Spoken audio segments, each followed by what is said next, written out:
있습니다. 오늘도 그 적천수 천미에 나와 있는 사주를 그 현대 만세력으로 이렇게 그 바꾸어가지고 이렇게 그 사주를 가지고 한번 전체적인 사주랑 한번 통변을 한번 해보는 그런 시간을 갖도록 하겠습니다. 네, 이 사주는 좌월의 이제 병화일간이죠. 우선 격국과 상신을 한번 찾아봅시다.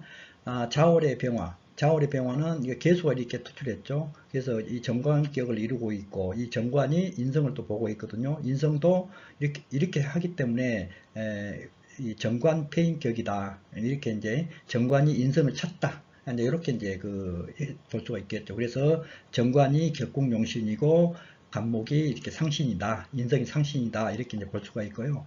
일간의 강약을 한번 살펴봅시다.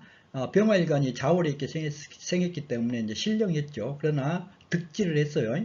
그 병화가 자기 지지에 그 장생을 얻고 시지에서 이렇게 그 근을 이렇게 얻고 있고 그 인술이 이렇게 하국을 이루고 있기 때문에 병화의 세력이 상당히 강하다. 그리고 목의 세력에 의해서 생조를 받고 있기 때문에 이 병화가 상당히 일간이 강한 일간이다 라고 이렇게 이제 볼 수가 있겠죠. 격국의 강약을 한번 봐봅시다. 격국의 강약은 이 정관격이 좌월의 정관 그리고 그 금에 또 이렇게 금생수로 받고 있기 때문에 금생수를 받고 있고 또 수생목을 이렇게 하고 있기 때문에 상당히 이 정관격의 그 생극이 상당히 잘 짜져 있는 것 같은 그렇게 이제 보이고 있죠. 그 다음에 이제 인성, 이제 편인을 한번 봐보면은 좌월의 편인이거든요. 좌월의 편인은 좌월의 편인이 이제 이렇게 인해에 녹을 이렇게 두고 있거든요. 그렇기 때문에 이 인성도 생조를 받고 있고 내가 또 목국토도 이렇게 하고 있을 수 있고 근극목도 이렇게 받고 있으니까 이 간목이 음양오행의 생극에 아주 이렇게 잘 이렇게 이루어져 있는 이 인성이다라고 이렇게 이제 볼 수가 있는 인성을 쓰는 사주다. 만약에 이 사주에서 재성이 오면 어떻게 됐냐? 재극이 난다고 해가지고 정관격이 깨진가요? 그렇지는 않죠. 근데 이제 그 정관격이 재인의 이렇게 장애를 받으면은 정관이 이제 깨진다고 이제 그렇게 얘기하는데요. 얘기하는데, 이제 이걸 보면은 이것은 지금 현재 지지의 정지가 있고 이 정관으로 병화가 있기 때문에 간목이 있기 때문에 재인이 서로 이렇게 장애를 받는다고는 볼 수는 없죠. 그래서 사주가 인성을 제대로 쓰는 사주다. 근데 만약에 이 정계운이 왔다, 재성운이 이렇게 왔다, 이렇게 했을 경우에는 재극을 해가지고 정관격이 이렇게 손상되지 않냐라고 이렇게 말씀들을 많이 하시는데, 격이 정관격이에요. 격이 정관격이기 때문에 이 정제를 반기죠. 이 정관 입장에서 내가 수생목을 또 해야 되고 이렇게 수생목도 하고 개수의 입장에서 수국화도 해야 되고 토국수도 이렇게 받아야 되고 하니까 이 정제가 금생수를 해주는 것도 이렇게 싫지는 않죠. 재성이. 그래서 재성운이 오면은 그렇게 크게 변동은 없어요. 오히려 더 이렇게 재관이 이렇게 되니까 이 재물도 들어오고 관도 이렇게 커지잖아요. 거기서 인성으로 딱 다루니까 인성은 통솔하는 그런 뜻이 있죠. 결제권을 가지고 딱 결제를 이렇게 하게 되기 때문에 고위직에 올라갈 수 있는 소지가 있다. 이제 그렇게 볼 수가 있겠죠. 그래서 이제 이 사주를 또 육친의 인연을 한번 봐봅시다. 육친의 인연을 보면은 이것은 자평의 격국론의 이론에 준해서 이렇게 육친을 이렇게 논하고 있는 거거든요. 참고적으로 그렇게 알고, 그래서 다소 이렇게 육친을 보는 법이 다를 수는 있어요. 그래서 조상자리는 아주 이 희용신이 전부 다 연월에 이렇게 몰려 있죠. 그래서 조상은 벼슬하는 조상으로 양반가이다. 이제 양반가에서 출생한 사람이다라고 이렇게 볼 수가 있을 것 같고요. 부모도 마찬가지로 용신이 연월에 몰려 있으니까 유산이나 유업이 많겠죠. 배우자 복은 어때요? 배우자 복은 저기죠. 상신의 근이 되니까 배우자도 아주 좋죠. 재성이 비록 천간에 와가지고 재극인을 한다고 하지만은 이 사주만큼은 금생수를 이렇게 해주고 수생목을 이렇게 해주기 때문에 배우자가 이렇게 나쁘다고는 볼 수 없죠. 배우자 복은 있다라고 이렇게 볼 수가 있고요. 자녀는 한번 볼까요? 자녀는 식신이죠. 식신이니까 정관격의 식신이니까 좋지는 못하죠. 이제 그러나 인술 이렇게 하국이 돼가지고 내 힘이 되니까 나한테는 도움이 되는 이 식신이라는 얘기거든요. 그래서 뭐 이렇게 자식도 그 나쁘진 않다. 그리고 또 자식성인 정관이 이렇게 그 격국용신을 이루고 있기 때문에 관이 아주 우수하죠. 정관이 우수하다고 이렇게 볼 수가 있겠죠. 그리고 자녀수를 보면은 자녀수는 그 장생가를 이제 응용을 했어요. 장생가를 응용을 이제 얘가 수월에 술시 시에 이렇게 그 12운송을 대입해 보면은 여기서 관대지가 되는 거죠. 관대지는 벼슬하는 그런 그 모습이죠. 사회에 나가서 처음으로 이렇게 출근을 하는 그런 모습을 관대라고 그랬죠. 그래서 그러므로 아들이 이제 자평진전 장생가를 보면은 아들이 3명 있다. 근황한 아들이 3명을 둔다. 이제 이렇게 얘기를 하고 있는데 요즘에 이제 자녀하고는 약간 다르죠.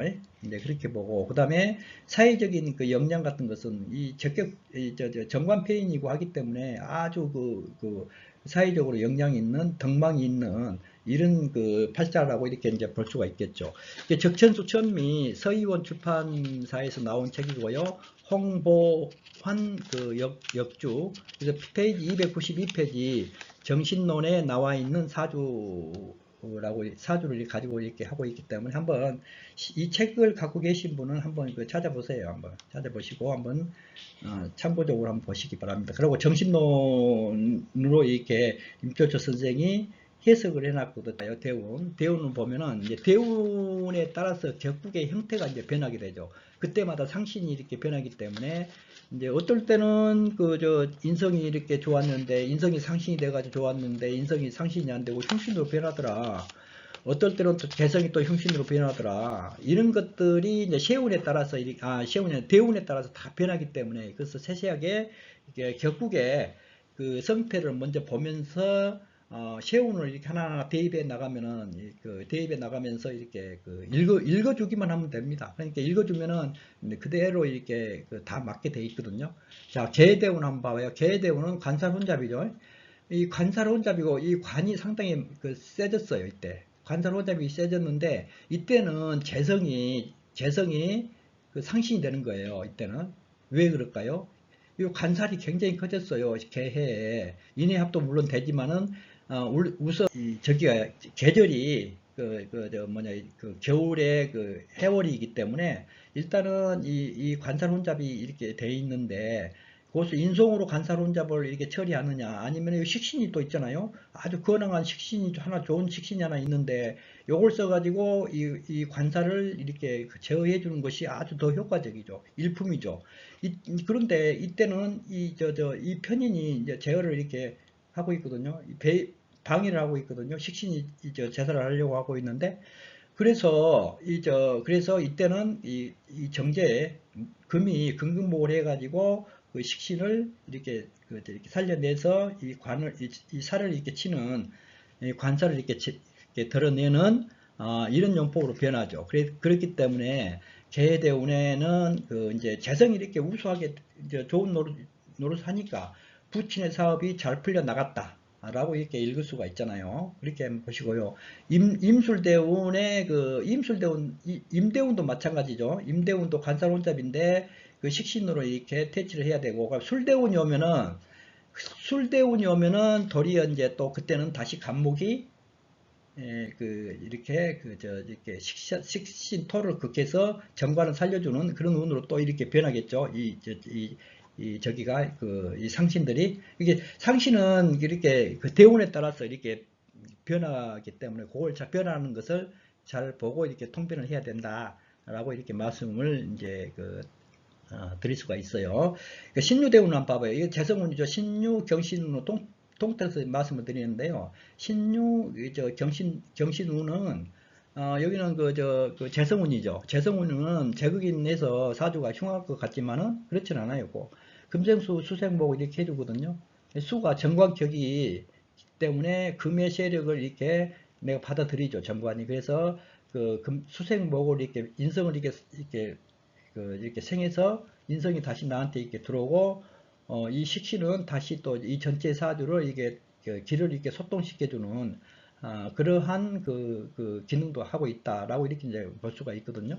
그래서 신유, 경신대운 이렇게 오면은 정관격이 이렇게 중심 세력이 되고 금의 보필을 받고 목의 호의를 받음으로 귀함이 그게 이른다 그랬거든요. 이런 시기에 이제 그 등과에서 급제하지 않았냐라고 이렇게 이제 유추를 해볼 수가 있겠죠. 경신대운도 그렇게 나쁜 대운은 아니에요. 그러나 기미대운은 조금 문제가 되죠. 각기압하니까 그 식상 상관이 이 정관을 치니까 이때는 아랫사람이나 그 구설에 의해서 이렇게 조금 모함을 받아서 그 한직으로 이렇게 나가는 그런 그 자천되는 그런 상황이 올 수도 있는 그런 대운이죠. 또 무호대운 같은 경우는 오히려 어때요? 무호대운 같은 경우는 무게합을 이렇게 간다고 하겠지만은 간목에 그 세력으로 목국토를 하기 때문에 그 중간에 끼어든 것이 있으면 합이 안 된다고 그랬잖아요. 그래서 간목의 합을 이렇게 방해를 하는 거죠. 그러면서 그 식신의 그 세력을 이렇게 제압을 하니까 이 관이 살아나면서 인성이 아주 좋은 노릇을 하고 있죠, 이때는. 그래서 위에 사람들이 이끌어 주니까 이런 대운에는 그 승승장구해서 진급도 이렇게 잘하는 이런 그 운이다라고 이렇게 볼 수가 있을 것 같아요. 그리고 이제 정사대운 한번 봐봐요. 정사대운 비거분이죠. 비거분이 오고 여기는 사하고 유하고 이렇게 합을 했죠. 합을 해가지고 이제 그 재성국을 만들었거든요. 그러면은 비겁들이 오면은 개수가 비겁들을 이렇게 제어를 해서 이렇게 이 재성도 살려낼 수가 있잖아요. 그리고 인성도 이렇게 비겁들이 많으면 인성이 목생화해가지고 이제 괴롭죠. 조금 이제 생을 해주려니까. 그러니까 정관이 비겁들을 이렇게 제어를 해서 이 인성도 이렇게 좀 보호해주고 이 정제도 보호해주고 하니까 이 정관이 빛이 난다는 뜻이죠.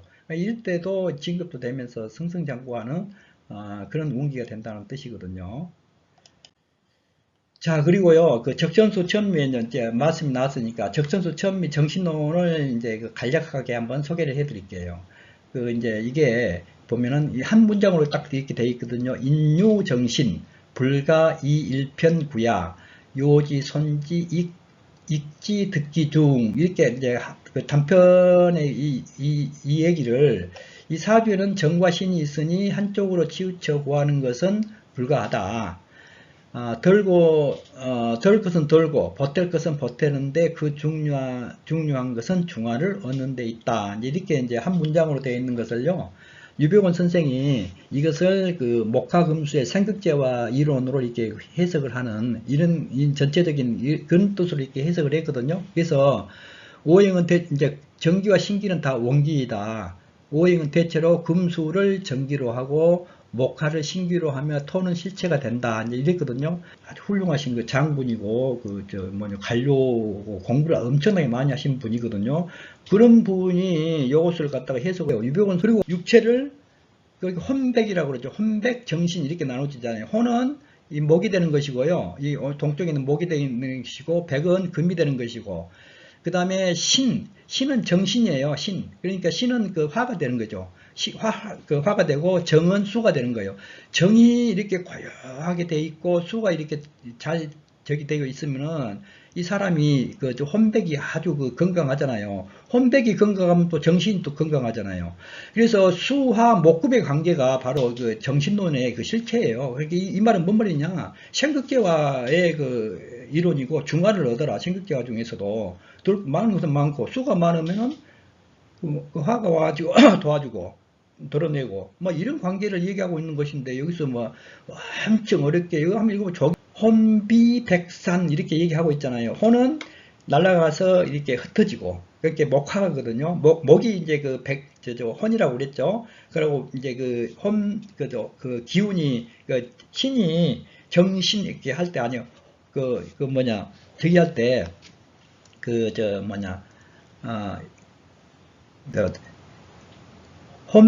혼비백산. 백이라고 하는 것은 금이거든요. 금이 이렇게, 이제 금은 사람으로 얘기하면은 육체예요. 육체가 땅속으로 흩어진 거. 그것을 백산. 흩어졌다는 얘기거든요. 산 흩어졌다. 그리고 혼이 이렇게 날아갔다. 혼비. 하늘로 이렇게 흩어졌다. 그 사람이 죽는 과정을 혼비백산이라고 이제 그렇게 얘기를 해요. 그래서 혼하고 백이 이렇게 건강하면은 정하고 신이 좋고, 정하고 신이 건강하면 자연히 혼백이 이렇게 건강하고, 이런 관계를 얘기하고 좀 복잡하게 얘기하니까 뭔 말인지 사람들이 하나도 못하죠. 아, 이게 오행의 생극계하구나. 이것을 갖다가 그 뒤에 그 적천수의 진퇴론, 그 감리론, 진퇴론이라고 해서 또 나와요. 또 나오는데 이거 같은 개념이거든요.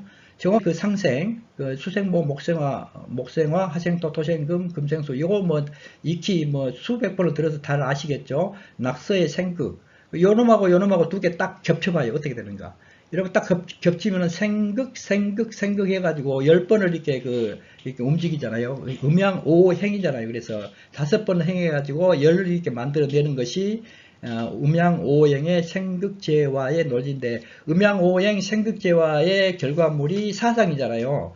처음에는 이제 이 자평진전에 처음에 이렇게 그 간지론에 보면은 태극, 그 다음에 음양, 그 다음에 사상이 나와가지고 뭐 8개 이런 식으로 나와가지고 사상 속에서 오행이 나왔다.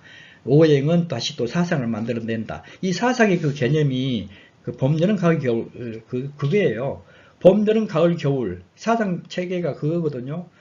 그리고 사상 체질도 있고 막 이런데 같은 개념으로 이렇게 보시면 되고요. 네 계절 속에는 이 계절에는 그 12개월이라고 하는 것이 포함되어 있죠. 12개월에는 24절기가 포함되어 있죠. 이것이 하나의 1년이 되면서 그 4계절로 나눠지면서 12개월로 이렇게 나눠진다는 뜻이에요. 여기에서 그래서 이 자평진전에 보면은 모든 용신은 원령에서 구한다. 그게 그 이론이에요. 바로 이 생극계화의 이론. 그러니까 여기 이제 이게 두 개를 이렇게 합쳐놓으면은 안에서는 그걸 하게 되어 있거든요. 수국화, 하극금, 금극목, 목토, 토국수 이렇게 해가지고 안에서는 이렇게 서로 상극을 하죠. 그런데 그 안에서 그걸 하게 되면 밖에서는 빙글빙글 돌아가죠. 이렇게 금생수, 수생목, 목생화, 화생토, 토생금 이렇게 되는 거예요. 생극이. 예를 들어서 처음에 수국화를 받았거든요. 수국화를 받으면 화생토가 돼요.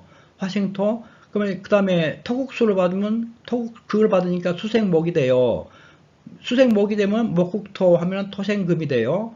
금극목 하게 되면은 목생화 이렇게 돼요. 화극금 하게 되면은 금생수 이렇게 해가지고 생극 해가지고 오행이 이렇게 그 10번을 움직이면서 4개의 상을 딱 만들어내요. 이렇게 4개의 상을 이렇게 딱 만들어내면은 목은 이제 목화금수의 그 4계절의 이 상이 딱 만들어진다는 뜻이에요. 하늘에서 상이 만들어지면 하늘에 있는 상이 땅에다가 이제 표현되는 것이 봄, 여름, 가을, 겨울이다. 추나추동이다. 이렇게 이제 이해를 하시고, 추나추동 속에서는 12개월의 개월이 들어있다.